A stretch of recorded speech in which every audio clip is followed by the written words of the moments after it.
We're back. What's up, everybody? Thanks for hanging on this Friday. We're Sports Day, JAKIB Sports YouTube Network.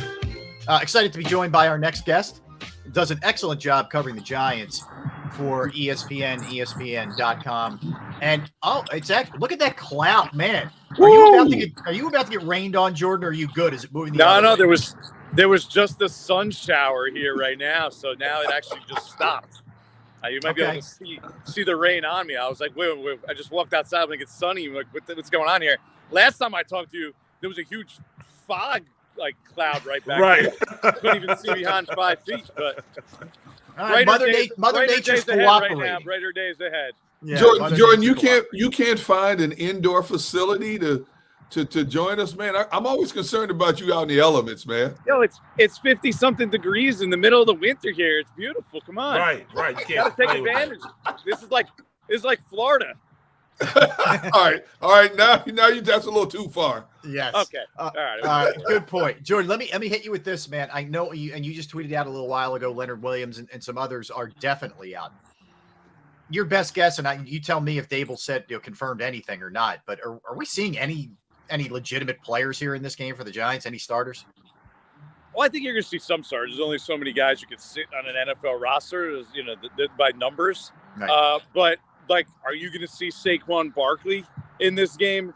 I'd be very surprised. I don't think that's the direction the Giants are going. Daniel Jones. If you do, I think on most of these guys, it's going to be for a very short period of time. So really, I'm looking at Saquon, Andrew Thomas, the left tackle, Daniel Jones, Dexter Lawrence. I'd be really surprised if we see those guys at all. And this is after listening to what Brian Daboll said all week. He had an opportunity several times to say, I'm playing my starters. What's the downside? If you're going to go that route, you just say that, right? But if you're not, then you're going to play the deflection game, and that's kind of where we're at. He says he's going to make his decision on Friday night. Yeah, right. Yeah, they haven't had any of these discussions already. Right. I mean, you have to practice still. You know what I'm saying? So why wouldn't you play the guys that are going to practice? The thing is, I'll say this. I feel like at practice, he's playing like everybody's out there. He wants to treat it as a normal week, get the guys work in practice, and then I think you'll see just like a select handful come out afterwards. I think that's kind of the way he's playing. He wants his team to go about the week and get the full week's worth of work in rather than at the beginning of the week just throwing in the towel. Basically. I've seen that happen before. And that's usually the best way to do it, because even though these guys are going out to play, you're not worried about really, it just being 100, the product that you're going to see out there, because that's not the team he's going to field come playoff time. I get it. I do think that you guys will see a pretty pesky Giants team still. Aside from the Eagles game the first time, they've been very resilient. I mean, that's the number one thing I would say about this team. And so I do think they're still going to come and play hard and give the Eagles a game, as much as they can. I just said that, too. What are the chances that you'll see guys like Thibodeau, the young guys, the 2 first-round picks? You think they'll play since they're young? I do think you'll see them at least in some capacity. I don't know for how long. But like I said, you only have so many numbers. The Giants don't have that, many backup offensive linemen sitting there. So I think Andrew Thomas is on the list ahead of Evan Neal in regards to tackle coming out. So I think you will see them for the whole game. I don't know. But, yeah, I do think you'll see those kind of guys in the game and a lot of other players, too, to be honest with you. Yeah, to be honest, Jordan, because in all my years of covering the game, and I've seen this too many times, when you have a team that has gone through a transformation like the Giants, from 4 wins to 9 wins and kicking at the door to playoffs, the coach's mindset is, we haven't proved anything yet. We still need to get our guys some reps. So while I do think I agree with you that maybe a few key players will sit just to heal up a little bit more, and considering that it wasn't that long ago that the Giants, remember, they were embarrassed. This team put up 48 spot on them. I think Daboll, and Tom Brady does this every year, and Todd Bowles has already said, my starters are playing for Tampa, even though we can't move in the seating. My starters are playing. I wouldn't be surprised if he played a lot of his starters much of this game with the mindset of, hey, we're preparing to shock the world. We shocked the world to get in. We can't afford to take any time off. We got to get ready to continue to shock the world. Yeah, I think he does want to continue to get better. Remember, he comes from the Bill Belichick tree. That's where he spent the majority of his years. And Bill Belichick's not shy about playing guys or being worried about guys getting injured on the field. That's the last thing they're worried about. Now, at the same time, you have a guy like Saquon Barkley. He's played more snaps this year than any running back in the NFL by a wide margin. Yeah. 80.2% of the snaps. Once you start sitting him, then you're like, well, then what's the use of playing Daniel Jones, right? If he's not going to have Saquon Barkley out there. And then it's sort of like a slippery slope. But I do agree with you. And I'm not so sure they're looking at it as shock the world against the Eagles. I think if they want to shock the world, Gunner, hey, you got the playoffs to shock the world. Right, I mean, no one's right. expecting them to go anywhere. That still to them, I believe from talking to people in the organization, remains the most important thing is, okay, we have to figure out the best way for our team to be ready for the playoffs. And this team in particular doesn't have a lot of No. My bad. That's my fault. We got you. Okay. The first time you played them, you saw that they don't Yeah. have a lot of depth. Yep. So when they have, they can't afford to lose a guy or two or have a guy injured because they wouldn't be able to overcome that and play well in the playoffs. So I think that factors into it as well for this specific team. All right, Jordan, I know you wrote about Daniel Jones, and you've been a backer. When he caught heat left and right. In North Jersey, that's for sure. His 5th-year option was not picked up by the club. And you look at what he was able to do this year, and you pointed out in your column, he's only turned it over 8 times for a guy who's had the ball in his hands a ton, both running and passing. 5 interceptions, 3 fumbles, 3,200 passing yards, 708 rushing yards, 7 touchdowns on the ground, 15 in the air, 67 completion percentage, 92.5 passer rating. And he's doing that while, yes, he has Saquon Barkley, an incredible piece, but not a ton else. Let's be real. How do you think this goes with him in the organization? Are they going to give him the long-term big money comparable to what we see from the heavy hitter quarterbacks, or does he go elsewhere? I think the way the Giants are going to play this, they would like to have Daniel Jones and Saquon Barkley back, right? Both of them. Those are the 2 most important players on their offense. They've carried the offense all year. Probably 2 of their best, if not 2 best players on the team. Throw Dexter Lawrence in that mix. The Giants have the franchise tag to use on one of the 2 of them, right? So that gives them a reasonable deal with one of the 2 of them. I think the way that they're going to approach it is they're going to try and find a middle ground that works for both sides with one of the guys. And then the other guy, if they're playing hardball, they could use the franchise tag on him. Because I know at one point it might have seemed crazy, but 1 year, $30 million is not crazy on Daniel Jones because he's proven to be a playoff quarterback. So if you have to do that 1 more year, okay, that also buys us another year to get him weapons and see if he can become that top 5, top 7, top 10 quarterback, whatever you kind of want to see from him. So that's definitely a tool the Giants are going to use. If they could come to a reasonable agreement with Daniel Jones, then they'll use maybe that same franchise tag on Saquon Barkley, who would like big money, right? 1 year, Which $10 will be million cheaper. on a running back isn't such a bad investment. Right. Either. Way cheaper. Yeah. So I think those are the options, and it's going to be like it's going to be a moving scale of back and forth. Okay, what can we do with this guy, and that's going to affect the other guy there. Because I don't think the Giants are about to empty the bank and say, okay, $45+ million for $45 million for Daniel Jones. I think they're realistic about what they have here. A quality quarterback, maybe he can develop into a top 10 type guy, but right now he's probably in like that top 10 to 15 range. Hey, Jordan, one player I want to ask you about in particular that has caught my eye over the last month. They pick up Landon Collins off the street in early October, and all I've heard and seen is about how he has helped stabilize the back end of that defense in his second go-around with the Giants. What has been different with him this time compared to the first time he played with the Giants?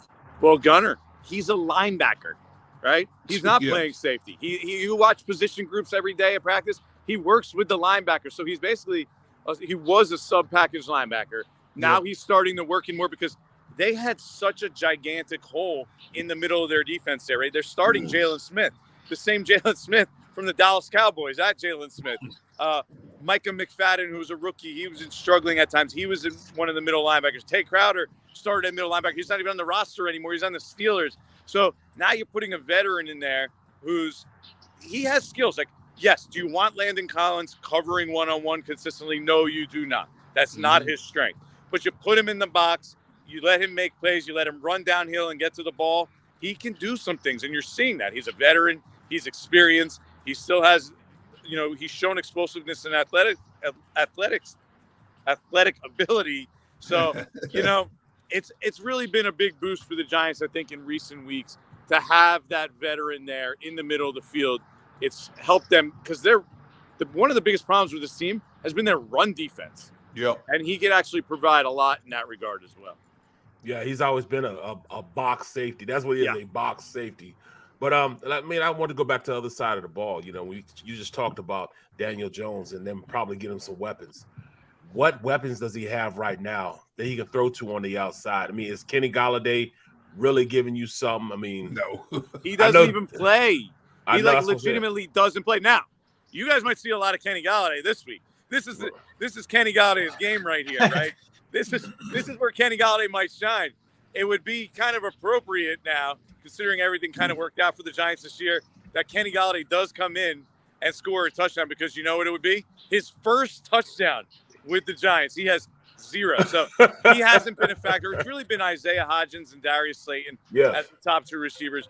Daniel Bellinger's their tight end. They kind of scheme him some plays. He's not a guy who's going to win one-on-one. But that's what he has to work with. And Richie James in the slot.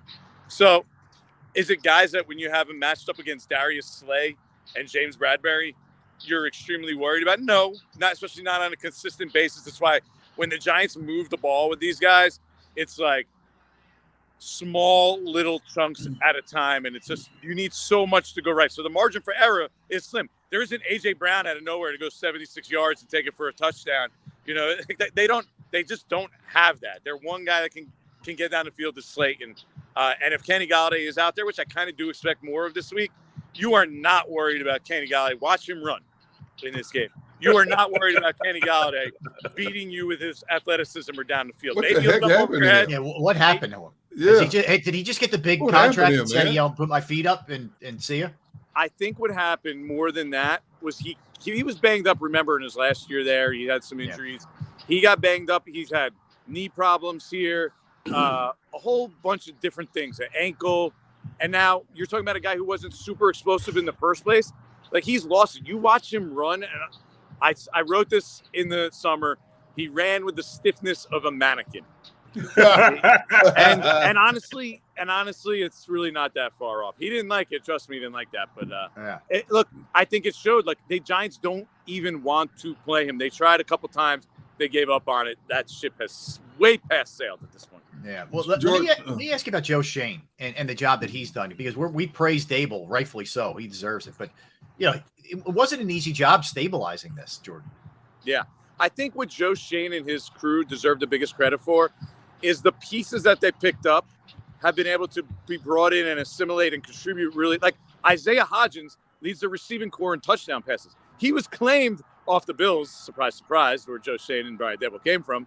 Like, after the Bills cut him, he was claimed off waivers from the Bills, and now he leads the receivers in touchdown receptions. So I think the fact that they're in lockstep, those two, Joe Schoen and Brian Daboll, it really helps, because Joe Schoen knows the kind of players that Brian Daboll wants. He's able to bring in these bit players, and you're seeing them all over the field. The Landon Collins of the world, the Isaiah Hodgins. I mean, look up and down the roster. Nick Vannett, players like that they're basically off waivers, and they come in and they're starting for the Giants basically 3 weeks later. Jalen Smith was signed during the season. He's their starting middle linebacker. So I think that in particular is what you have to give Joe Schoen credit for, and really having a plan where they're not just sacrificing the future for now. They're doing this all this season, even though they came into the year saying, we know we might have a hard season. We're going to take it on the chin. We're going to release James Bradbury, even though we would love to keep him. But we have to, because of what he's costing, where we're at salary cap-wise. It makes us a worse team. But we're willing to do that in year one because we're building for the future and long term. Hey, Jordan, was there ever a point before the Giants officially clinched a playoff spot where you thought that this team might actually get in the playoffs, or were you pessimistic up until it was official? No, I thought they would do it. I mean, they have a recipe for success, right? Play close games, keep it tight, make plays in the fourth quarter, run the ball, be aggressive defensively. When they play the weaker quarterbacks, you see that, right? Go look at who the Giants have beaten, who they have lost to this year. And there's a correlation there, especially with their secondary beat up late here in the second half of the season. But once they started playing a couple games against teams with the lesser quarterbacks, the Washingtons, Indianapolises of the world. Look what happened. When they played the better quarterbacks, you're talking about Jalen Hurts. You're talking about even Jared Goff with the way he's playing, Geno Smith with the way he was playing. Look what happened. I mean, I think that's the split if you go look at the Giants' schedule. So to me, Indianapolis was still on the schedule. Washington was still on the schedule. And we didn't know how this Eagle game was going to play out. 3 weeks ago, we thought the Eagles would be the ones sitting everybody. And I know everything's changed now, but, so here we stand. I think they've done enough and shown enough this year that they're a quality team, right?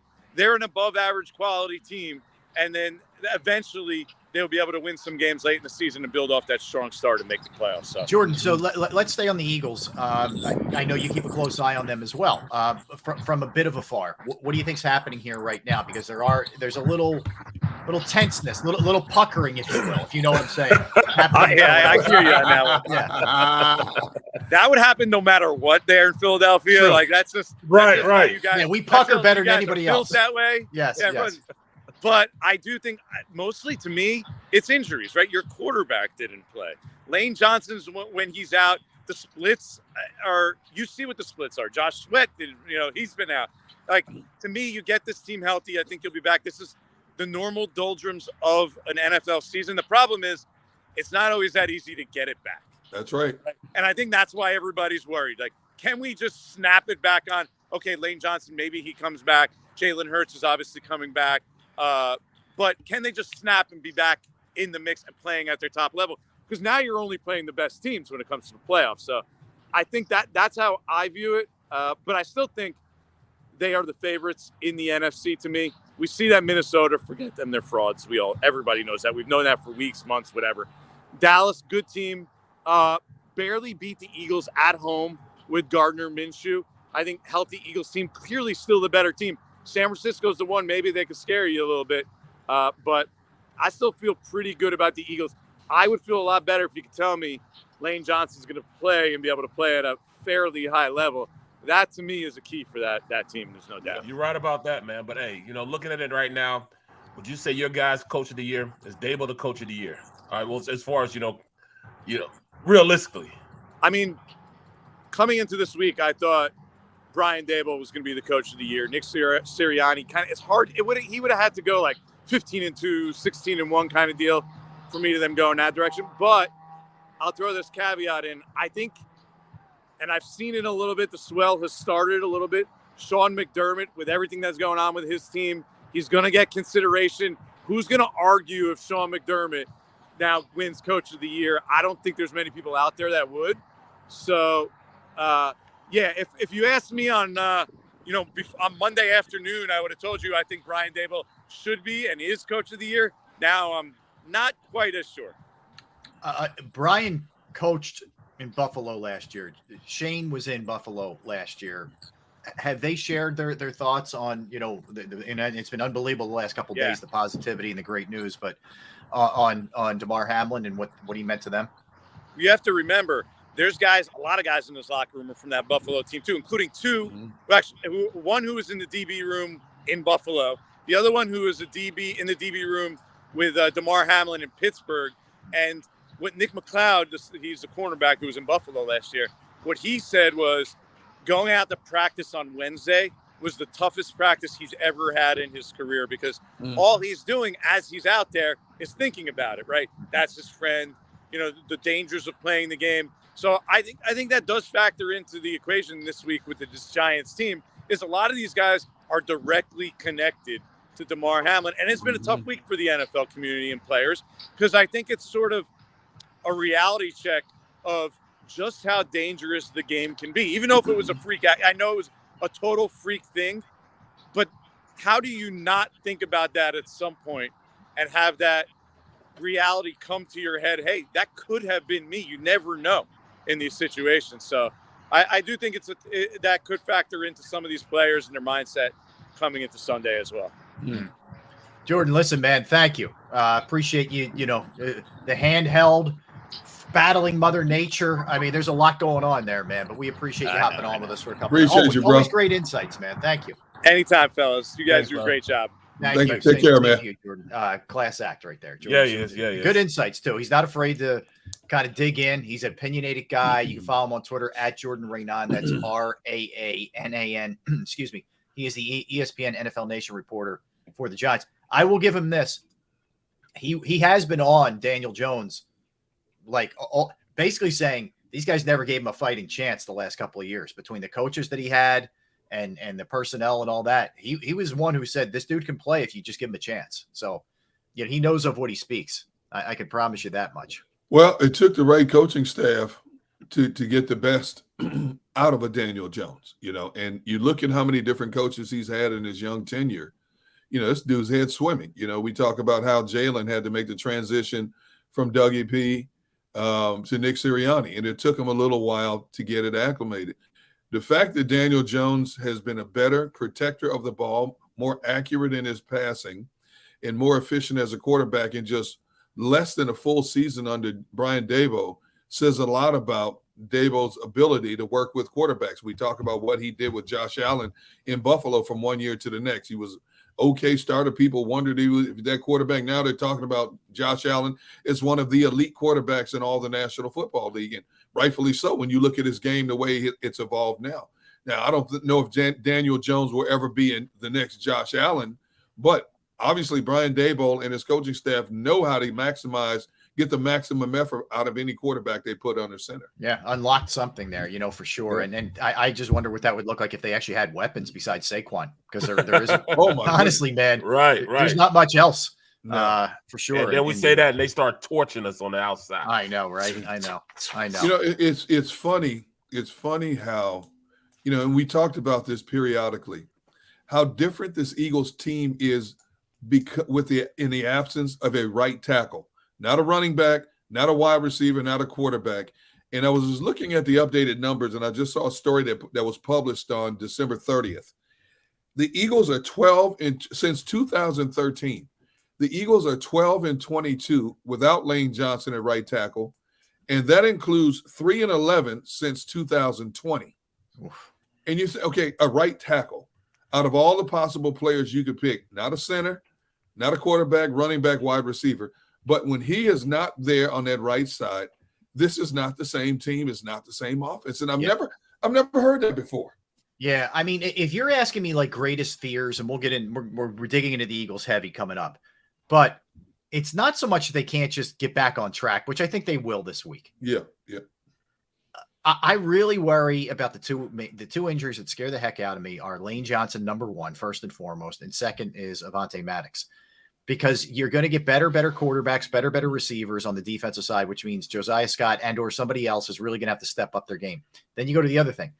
The right thing is the right side of the right tackle position is tricky based off the stuff we were talking about earlier. Right. Do you just hope that Lane can get through it? And we know it's not going to be a toughness thing. He's the tough as it goes. But if that thing rips and he's got to come out, then do you go and hope Driscoll plays better? You keep kind of banging your head into that wall, or do you make the major changes that you have to make in a playoff setting?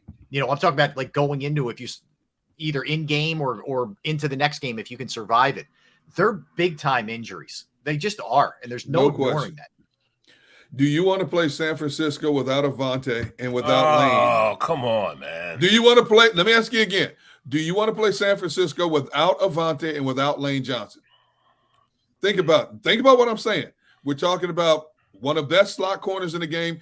Debo's coming back with that speed. Brandon Ayuk, that speed they have on offense. Christian McCaffrey, whoever they line him up against. Do you want to see all I'm going to say Bosa against Driscoll. Yes. Oh. See, Barrett, and I'm glad Rob brought that up because, we talk about being worried about the quarterback. Those two injuries alone are just as big as the quarterback. Think about it. If you don't have Avonte covering Brandon Ayuk or Debo Samuels or Christian McCaffrey coming out of the backfield, and you got Driscoll standing over there facing Bosa. Oh. I love his response. He pulled a D gun. He's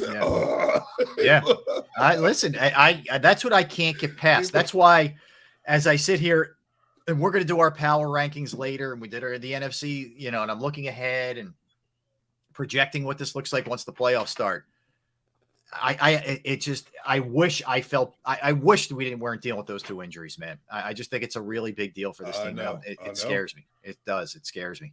As deep as this team is on both sides of the ball, those are glaring weaknesses. Yep. Those two spots are glaring weaknesses. Yeah. Yeah, they are. All right, let's get a timeout. Let's come back, and we will talk more to the Eagles. I'll pose the question to you guys and our entire audience, the chat room, everybody listening, everybody streaming. If they were to be the wild card, if for some reason they couldn't take care of business this Sunday, do you think the Eagles can still win the Super Bowl? Not do you think they can? Will they? Will they? So we'll do that when we come back. Derek Gunn, Barrett Brooks. I'm Rob Ellis.